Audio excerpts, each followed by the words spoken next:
Today is the 35th meeting of the regular meeting of the Lake County Board of Commissioners. Please rise for the Pledge of Allegiance. I pledge allegiance to the flag of the United States of America and to the republic for which it stands, one nation under God, indivisible, with liberty and justice for all. Dear God, please bless our meeting today. May our discussions be fruitful, our decisions wise, and our community strong.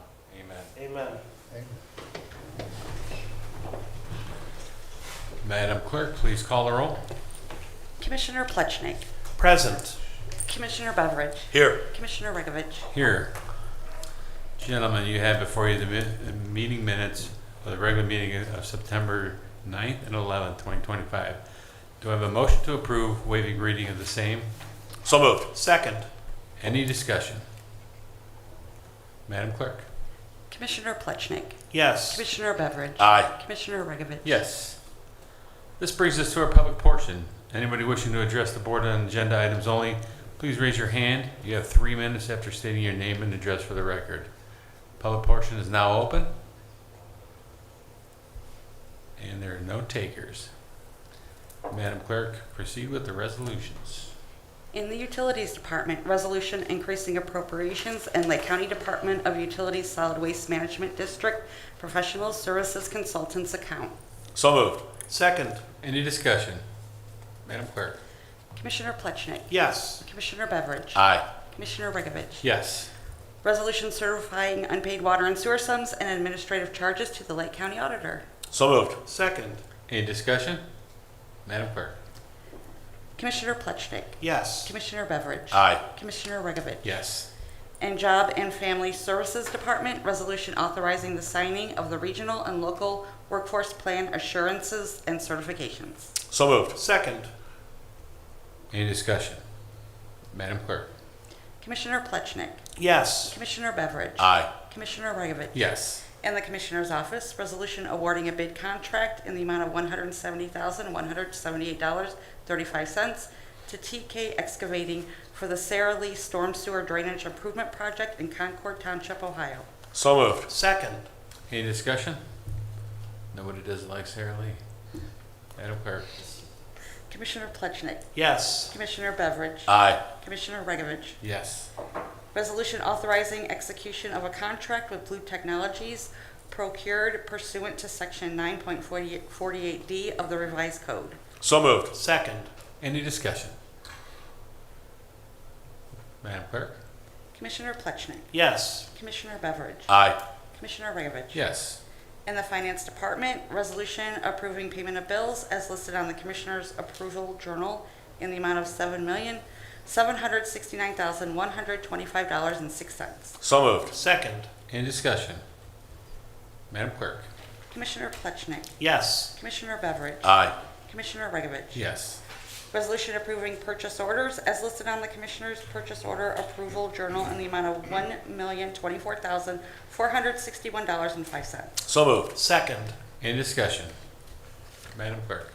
Commissioner Plechnik. Yes. Commissioner Beveridge. Aye. Commissioner Regovich. Yes. Resolution increasing appropriations for various non-general fund accounts. So moved. Second. Any discussion? Madam Clerk? Commissioner Plechnik. Yes. Commissioner Beveridge. Aye. Commissioner Regovich. Yes. Resolution transferring appropriations within various general and non-general fund accounts. So moved. Second. Any discussion? Madam Clerk? Commissioner Plechnik. Yes. Commissioner Beveridge. Aye. Commissioner Regovich. Yes. This brings us to our departmental reports. Job and Family Services. No report today, thank you. Thank you. County Administrator. No report this morning, Commissioners. Thank you. Madam Clerk. Yes, the next Commissioners' meeting is scheduled for next Thursday, September 25th at 10 a.m. And there's also a workshop that day at 10:30 a.m. Thank you. And Legal. No report. Thank you. Gentlemen, is there any old business to come before us today? Is there any new business to come before us today? Mr. President, Yes. I would just reiterate the importance of pursuing meaningful property tax relief as soon as possible for our residents and citizens. I've personally expressed my belief that either property taxes should be abolished altogether, or we should see the state legislature pass a 100% property tax exemption for our seniors and a freeze in property tax values for all of us to prevent these inflationary gains that have racked up enormous tax hikes over the last few years. But I do know that we are lucky to have our county auditor on the governor's working group. I see he's in the audience today, and I can't help but take the opportunity but ask him if he has an update he might be able to share with us. Mr. Auditor.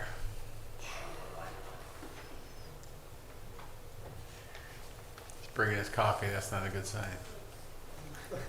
Gotta stay caffeinated and hydrated. I heard these meetings can go a long time. Now they will. I jest, of course, Mr. President. An update. Well, we are actually meeting today. We anticipate getting our work completed by the end of September. And although I think there is a chance that spills into that first week of October, but don't actually know yet. I will not actually be attending in person today. This will be the first meeting I haven't attended in person, just with too many other things on the agenda today to be able to do it. But I'll be there via Zoom. We've been going through a lot of recommendations that have been brought to us, broad concepts, specific ones. I do believe that with a couple minor modifications, the committee will recommend overriding the items that the governor overrode in his vetoes, saying that those should go through. I know that the legislature is working, supposedly, I've talked to some members of leadership, and they believe in October they'll have the votes to override those vetoes on the items related to property taxes and budget commission reform, et cetera, that the governor had vetoed. And I believe our committee will, by and large, support those. So it is my hope that then the governor wouldn't, he'll take that to heart. I don't know how much new ground, the working group will cover ultimately, in a 60-day process. I do know that myself and possibly my fellow auditor, Matt Nolan from Warren County, when this is done, depending on the recommendations of the committee, I have the fullest intent to submit or present a minority report. I won't call it a dissent because it's not necessarily a dissent. I know some of the things that I have outlined in what I would like to see done that I have presented to the board have been taken up by the committee and I believe will be adopted, but maybe not all of them. To be blunt, Commissioner, some of us are a little more bold than others. And so not everybody has an appetite to maybe go as far as I have done in suggesting some things. In our last meeting, I acknowledged to the working group that I know that I'm the Patrick Henry of that group, and I've got my hair on fire and willing to make big changes, and the rest of them are kind of a little more nervous about that. But just to update this board, the approach that I've taken is really sort of threefold. One, there's no meaningful reform that can get done unless we're willing to affect the school funding formula. There's no way around the fact that 60% plus of your people's taxes go to school funding.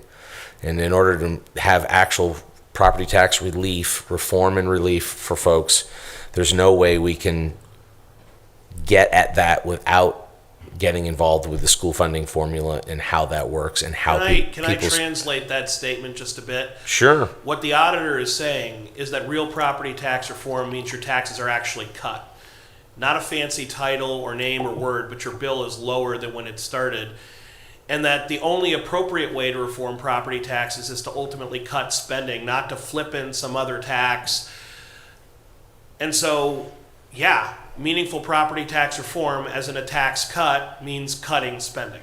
Correct, and that comes to the second part of my approach, which is we need to, in the state of Ohio, a state that has the second most taxing authorities and districts that have the ability to levy a property tax in the entire nation, somewhere around 3,600. That puts us, I believe, second in the nation in volume. The bottom line is we're drowning in local and county government agency jurisdiction layers of government in this state that have taxing authority. It's a bad model, and if you were starting a state from scratch today, you sure as hell wouldn't build it that way. All right. So we have to be willing to focus on schools. We have to be willing to focus on state, local, county forms of government, redundancy, reduction. To your point, we all know in this room what is 70% of a budget of any municipal, school, or otherwise budget. It's labor. It's the direct cost of providing the services, be it education, snow plowing, policing, fire, you name it. And so if we're not willing to figure out those issues, we can't really reduce the cost of government, to your point, which is ultimately the only way you can lower people's taxes. The suggestion of getting rid of all property taxes would result in a 23.2 approximate $1 billion hole annually in the state of Ohio across all those budgets that collect it now. So without those types of reforms, the idea of how you make up $23.2 billion gets really expensive on other forms of taxation. Increases in income tax. The Department of Taxation has determined that it would take somewhere around 21 cents on the dollar in sales tax across the state of Ohio in order to replace $23.2 billion. Although, Mr. Otter, I do want to share this thought. It's fairly clear that the state legislature has zero interest in raising income taxes, given that they just cut them substantially. And it's actually just a joke. It's a toothless tiger to say that sales taxes would go up to 15, 20, 25%, because everyone would just drive to Pennsylvania or Kentucky to buy their groceries once a month, and the effective sales tax rate for Ohio would go to 0%. And we all know that. No one would actually pay those rates. Well, that's correct. You wouldn't collect those dollars, so actually what you would end up having to do is have the sales taxes even higher on a smaller collection amount in order to make up $23.2 billion. It just wouldn't work. You couldn't make it up. That's correct.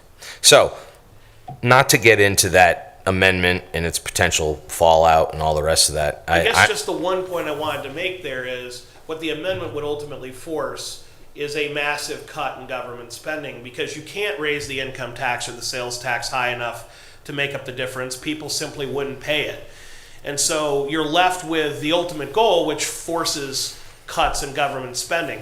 It's not the ideal way to get there. It's a blunt instrument. But when the state legislature refuses over years and years and years to take action, are they surprised when the people finally say, we're going to use the only tool at our disposal? That's not the, John, I hate to cut you off. That's not the only tool. We have an election every year in this state. First Tuesday of November. Every other year, we elect state officials. Right? They have 2-year terms down there in the state reps. State senators have 4-year terms down there. This is not the only tool that could be used. We could elect different people that go down there and do the work of the local county governments without a blunt force tool that's going to rip holes. I mean, you and I, we sit on these budgets. Could we cut 20% of our county budget right now? Do you honestly think, I've been here 8 months, 9 months. Could we make 5, 10, maybe even 15% improvements? Sure. And we're doing that. We're working on that. But this isn't we're not cutting 30% without cutting services. And once again, if voters want us to cut those services, if you don't want your roads plowed when there's 2 inches of snow or 3 inches of snow on Route 2, okay, well then we have less road snow plows. If you don't want the safety forces that we have, if you don't want the job and family services, the senior levy, the developmentally disabled, if you don't want those things in this state, as Chris pointed out before, go to where are you from? Rhode Island again? Forgive me. somewhere in the I grew up in Rhode Island, yes. Thank you. That was a long time ago. Rhode Island's, are the roads paved up there? Not all. How long is it going to take for your...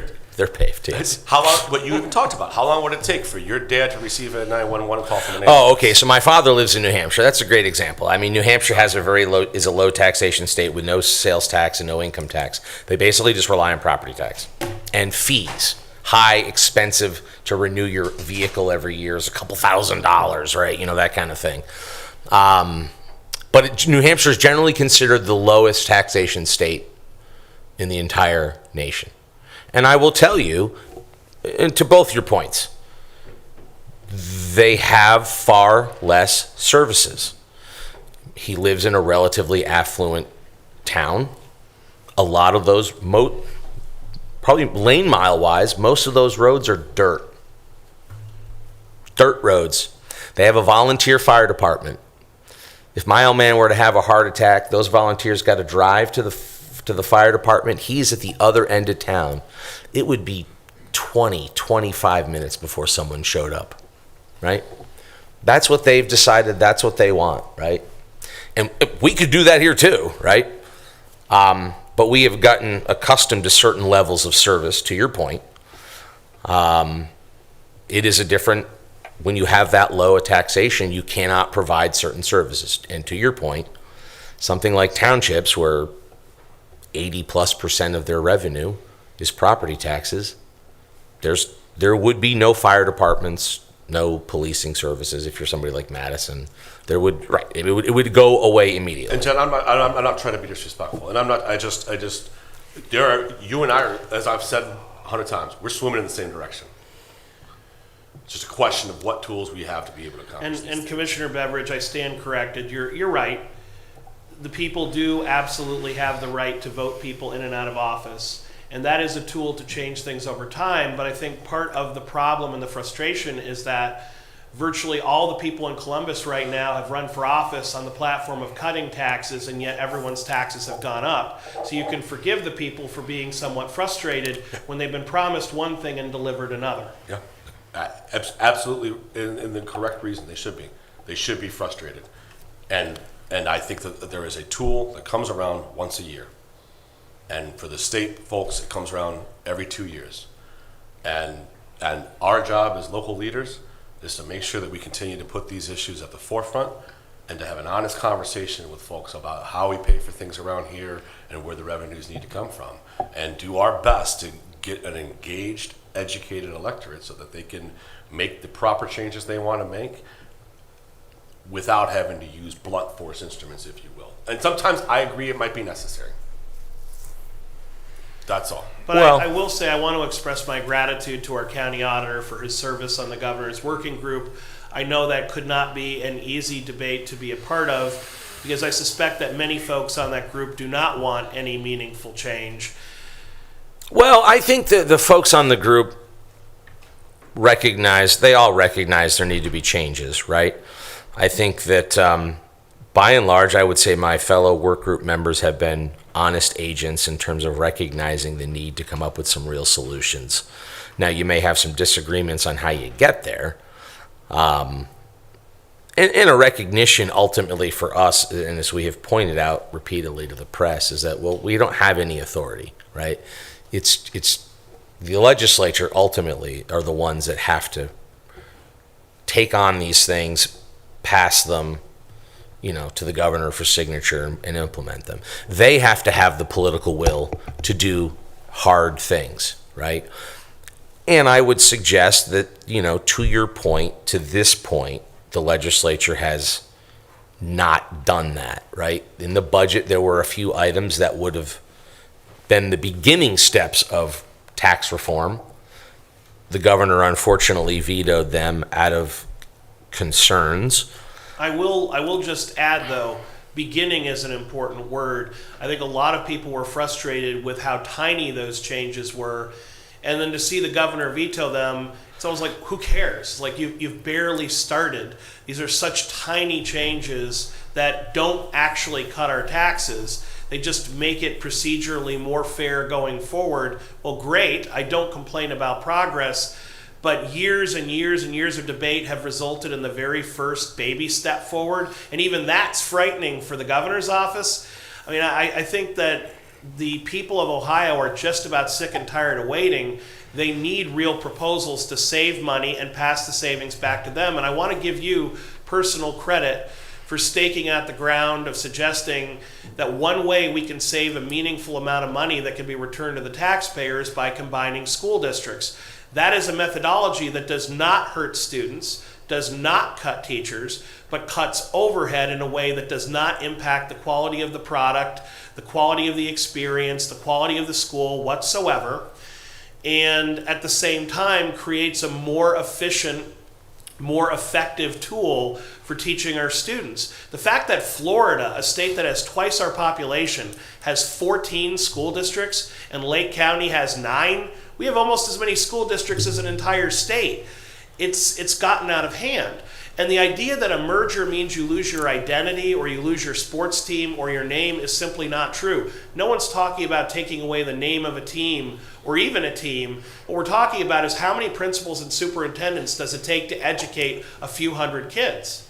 Well, forgive me to step in here. Is that I'm the kind of guy that likes less government oversight, and I like local control.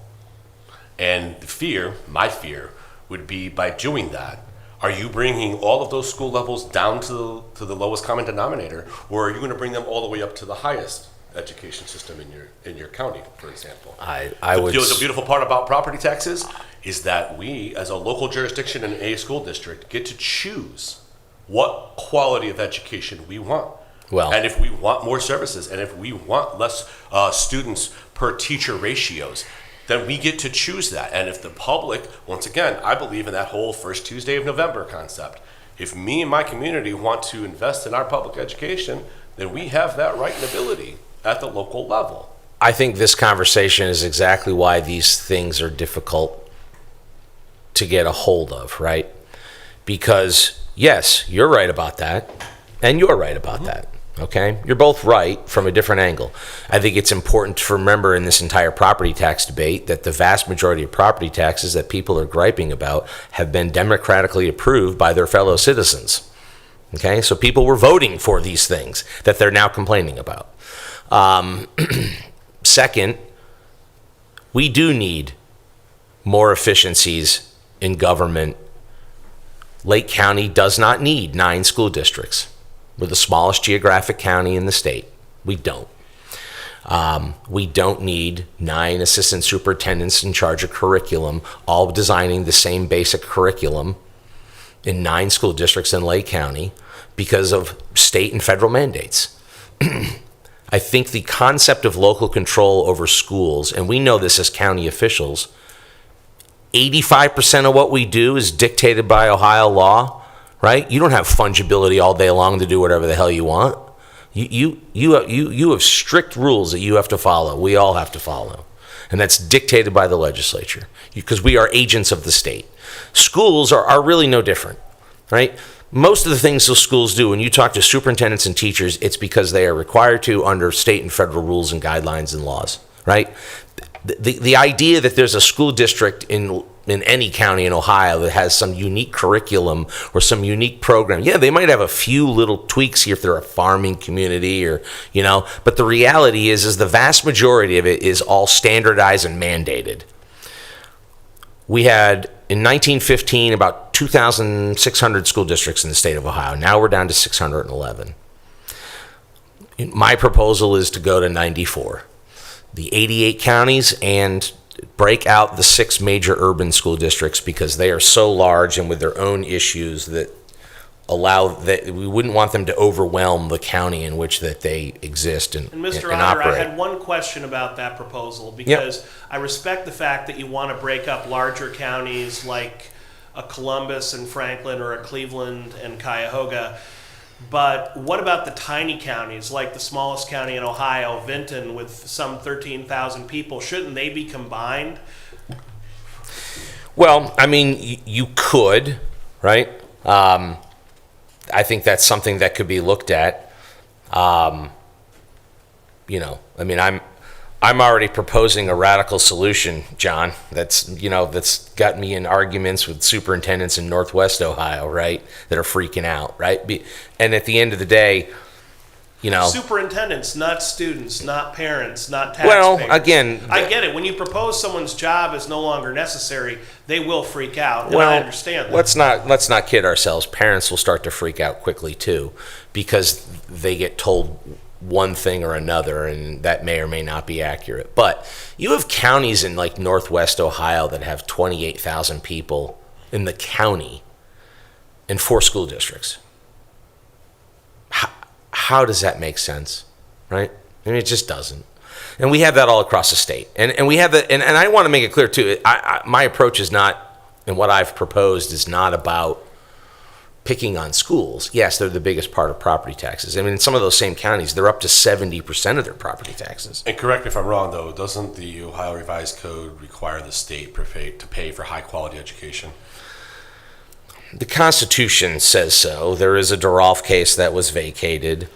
What I would say is this, and I've told this to House and Senate leadership. My opinion is that this constitutional amendment, people signing it, what it really, really comes down to when you think about it, because when we talk about property taxes, no one comes to us and complains about their fire levy or complains about their park levy, right? What's the one classification of levy they talk about? Schools. Yeah. I think the narrative that the legislature needs to understand is that people are signing that because what they are saying is they are tired of paying for schools through their property taxes. That's really what they're saying. They are saying, I don't want to see my grandmother have the potential to struggle to stay in her home so that to pay for our local school district, right? The legislature has been absolutely unwilling to take on any sort of, additional role in school funding. As I've worked through this, my opinion is that the only way out of this on the backside is the state is going to have to come up with being the prime funder of schools. And that may be somewhere around 75% versus the current 28% or whatever it is. Mr. right? Auditor, but once again, to your point, it's not even in the Ohio Revised Code, something that the legislature has the right to change. It's Article 6, Section 2 of the Ohio Constitution. Correct, that's what I was just saying. The very same Constitution that creates the state legislature and defines their powers and responsibilities. It requires them to fund the common schools, which was the turn of phrase for public schools back in the day. Mm-hmm. It's not debatable. This isn't something we need a court case or a legal opinion to understand. The Ohio Constitution requires them to fund public schools, and it's somewhat ridiculous that we're even having this discussion of, well, they're unwilling to take on their constitutionally obligated responsibility. Well, it is their responsibility. And the state sales tax and income tax were both passed for support of public education and local government. And yet most of that money ended up staying in Columbus. That's a problem. Well, yeah, and we can work through 50 plus years of history on that, but we are here now today. I think at some point the legislature will have to have a conversation about other forms of revenue that aren't property tax to pay for a much larger percentage of schools. Now, I would argue that it's probably very fair, to your point about some local element, if Perry Schools wants to have a certain thing, right, or wants to build a big new fancy football stadium and wants to issue bonds, then those taxpayers should pay for it, right? To your point about the extras. We value this particular skill set, so we want to have a particular program. You talk about local control. And I think that's what those local dollars should be, ultimately. But anyway, this is a great conversation, but it illustrates exactly the problem with this issue, is that it's so intertwined in so much of what we do operationally, from a school and education standpoint, the constitutional issues. There's no great easy fix. And that's been a point that I've been trying to make to balance out. The analogy I have given, that I gave at one of our previous meetings, was I'm fat, right? I'm Ohio. I'm fat. prefer like fluffy or, Okay, or yeah, yeah. plus size model. I'm a plus size state, right? So I'm fat, right? And Mr. I'm not doing well, and I need to lose weight. That's what this is a similar debate. Need to lose weight. And what we're doing right now with the legislature and the proposals and our work group and other people with suggestions, this is the Ozempic, right? We're trying to figure out which one of these shots we're going to stick in ourselves to try to lose 15, 20 pounds right away to create some weight relief for our taxpayers, right? That's what we're doing right now. But we all know that that is a short-term fix. That ultimately, if we are going to get healthy with lower taxes and more efficient government, that we're going to have to watch our diet and our caloric intake, and we're going to have to exercise and lead a better lifestyle. So there are really two conversations that need to happen. There's the Ozempic conversation that we're having right now, basically with our work group, right? How do we lose some weight right now really fast? And then there's the long-term conversation of, we got to get a gym membership. We got to start exercising. We got to start eating right, right? That's really what we're dealing with here on this issue on two ends of it. And that's where my focus has been trying to address both through this process. Will anybody listen? I don't know. But, and again, I recognize these are not easy topics to talk about. They're not easy topics to get, legislative action on. I mean, it's going to take political will and leadership. And it's going to take the legislature not being afraid of their shadow to make some tough decisions. And to this point, the best example I can give is in the budget, it went in the House version to eliminate the coroner's position as an elected position and to replace it with regional positions of forensic and to be able to handle those things. A very reasonable reform in 2025. Made a lot of sense. Got through over to the Senate, went to conference committee, and disappeared. Didn't make it into the final budget. They didn't have the backbone to do that minor a reform. Think about that. That they couldn't get the political will to do that. And my message to residents should be, do you really think that they're going to have the political will to make real hard decisions? I worry that they won't. And that's why folks need to keep calling their legislators night and day until they understand that they have to provide that leadership. So, I think it's important to note that our job, which includes you and local elected officials, is to deal with what we get out of Columbus. They hand over the package like, all right, how do we unpack this? Don't know if I'm a big fan of the fluffy analogy, but I'll use it. So at this point, it was we're the all most looking at apropos I could think of in the moment. is the Ozempic is what we're doing now. How do we get back in the next couple of years? Because we don't know what's coming. We don't know what's going to happen. But we need to prepare something. Correct. We can't just do it after they pass something and lay it in our lap. So, Mr. President, that's called leadership. So that's what we're doing. And how does it not, kill our local government, kill our immediately? Do we need to make changes? Absolutely. Everybody wants tax relief. I haven't heard one person say, nope, let me pay more. They'll do it at the polls, and I'll tell you. But I will tell you, this is the hard conversation that has to happen with the public. I also haven't heard the public say, and these are the things we're willing to get rid of. Absolutely. I haven't heard one person that has signed that petition say, I'm ready to get rid of my sheriff's coverage. I don't want to have 2 fire stations in my community. I haven't heard one person say, we need to go ahead and eliminate And no one knows what that looks like. The DD. No one knows what. I want my schools to be all done remotely. No one has stepped forward and said, these are the things I'm willing to give up to get that tax relief, right? Mr. Otter, though, I will say I think the better question is to ask people, and this is a sincere question, what government services are you willing to pay for?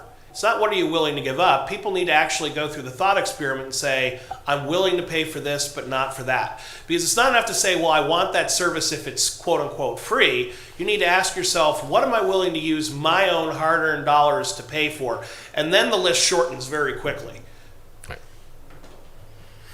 Well, I think in theory that's the process that they should go through when they're choosing whether to vote for a levy or not vote for a levy for any particular topic.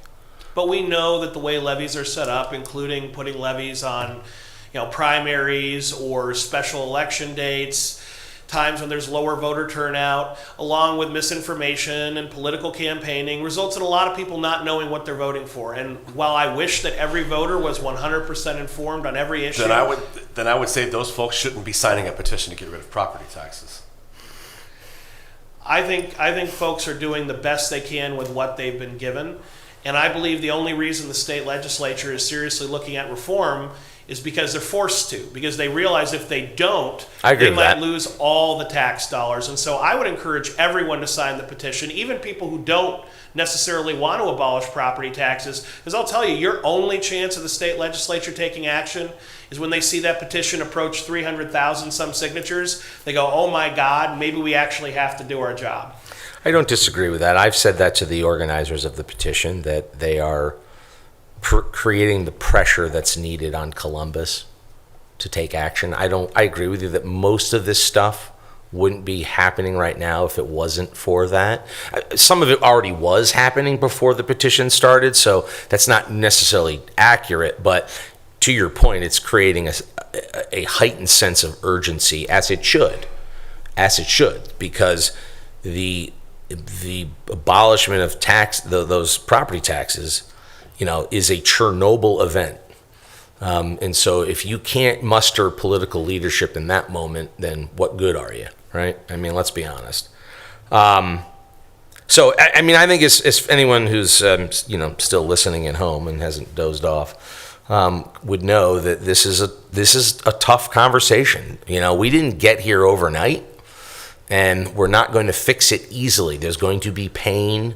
There's going to be shifts involved. These are tough conversations, and believe me, I've been having them all over the state. So, I mean, we're going to have to change the way we do a lot of things in the state of Ohio. To your point about levies, one of my proposals, and I think the committee is going to adopt it, is giving the Board of Commissioners full authority on levy approval from county agencies, right? So there's no more shall, strike the shall. So when the Adams Board sends you a levy, it's not shall, you shall put it on the ballot. It goes to you as a recommendation from that board, that same board that you've appointed. And then you, the Board of Commissioners, get to decide whether that levy goes on. The same thing goes with DD. The same thing would go with Crime Lab. The same thing would go with all these county, now not townships, right, because they have their own legislative authorities, but those county levies that right now you are required to basically rubber stamp and pass along. And so that is potentially a big change. So, and the reasoning behind that is, one, empower the Board of Commissioners, because ultimately who has to answer for that stuff with the public? You do, right? So you ought to have the ultimate say.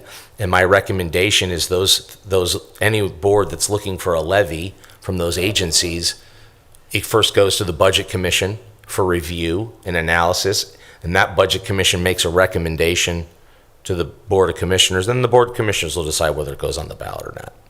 So that's one of the things that I propose, to create more transparency and to, again, empower our local elected folks, not an unelected board, to make decisions on those things. And I think that would be wonderful for the future. My concern is, we've already heard from you and other county auditors that there's likely going to be a pretty considerable property tax value increase in the next revaluation should no reforms occur. It's completely boggling to me how the state legislature hasn't already passed legislation to say property tax values do not go up at all with inflation anymore. They really should be set at sales price, and even if they're not generous enough to go back to sales price for everyone, do so on a foregoing basis. So everyone's values are frozen, new values are set at sales price, no more taxing people on unrealized gains. That was Vice President Kamala Harris's proposal for the United States. We rejected it overwhelmingly as a country, and yet we're doing that. We're taxing people on unrealized gains on their homes, in property taxes, in Ohio. It's fundamentally unfair. Oh, well, you're richer, your house is worth more, but if I sell my home, where do I live?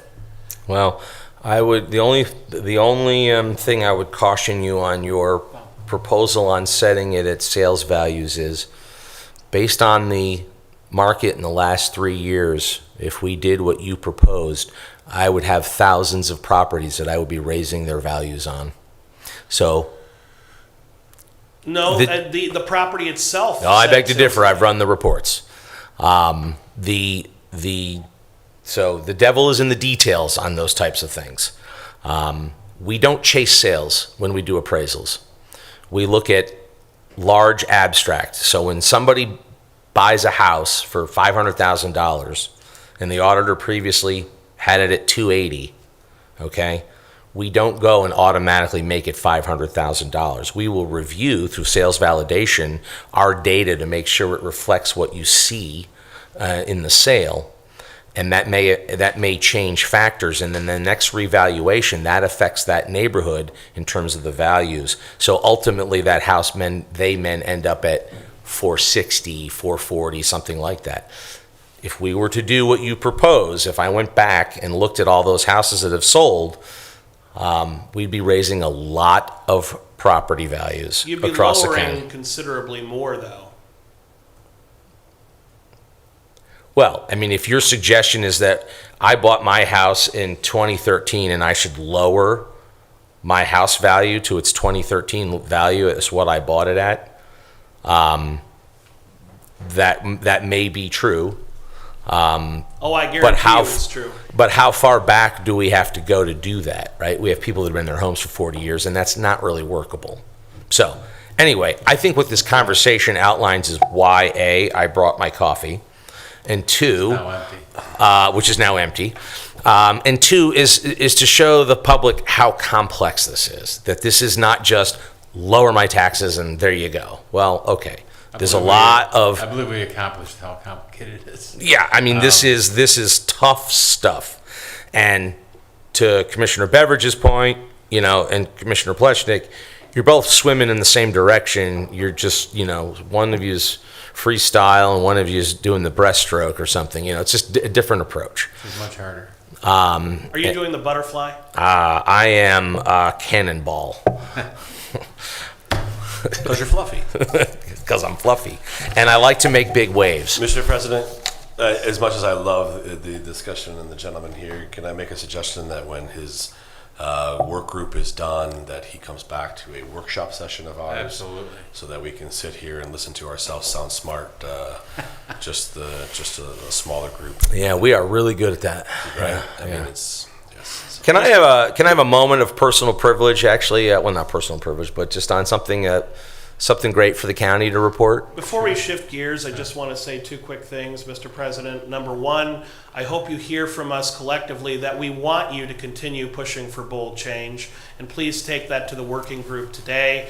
And number two, we are thankful for you putting in this time. We recognize this is a difficult job, and we're grateful that you're there. Well, I appreciate that. Thank you so much. We'll get a certificate for you at the So, next meeting. oh, well, you know I love those. I want a plaque.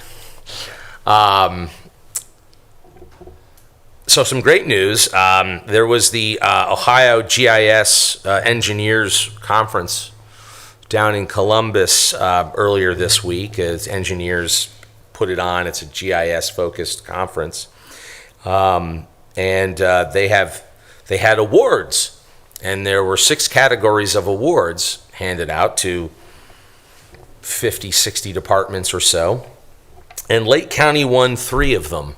Wow. So Lake County's GIS won 3 of the 6 statewide awards at the conference. And in fact, it's even more exciting because the projects were all specific to our 3 GIS employees, and each one of them won in one of those categories. One of those was Lake County Land Use, which was by our director, Caroline Peterson, showing land use by auditor, classifications, parks, and vacant land, and for creating a commissioner presentation and a map and clear, informative view of the county's land use patterns. So she won for small format under fantasy. Eureka 2083, Ryan Barshik had created an imaginative map inspired by the tabletop role-playing game Shadowrun. Developed as a personal project, it highlights how GIS skills can extend beyond traditional applications. I think that falls under sort of the educational component of what they do. And then lastly, People's Choice, dynamic maps. Dave Ferris won for the Western Reserve Story Map, and that is an interactive journey through the history of Northeast Ohio from 1795 to today, combining maps, multimedia, and storytelling, telling our history through our GIS platform.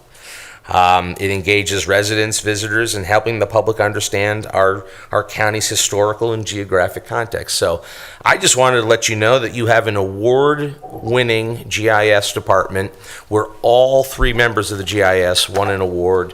And I think from an Academy Award standpoint, if you're winning half the awards, yeah, it's a hat trick, and you're doing really well. So I wanted to let you know about that. I know Commissioner Regovich, you serve as a statutory member on that board, and let folks know that you've got good people here in county government doing very good work that's being recognized at the state level. So, Well, thank you very much. Thank you, Mr. Otter. And Madam Clerk, if you could invite Councilman Ferris to our next America 250 meeting. I'd love to hear about his history of Lake County map. I think that might be something we can work into our celebrations. All right. Thanks, gentlemen. I'm going to ask anyway, is there any more new business? I will entertain a motion to adjourn into executive session for legal imminent litigation with no business to be conducted after. So moved. Second. Madam Clerk.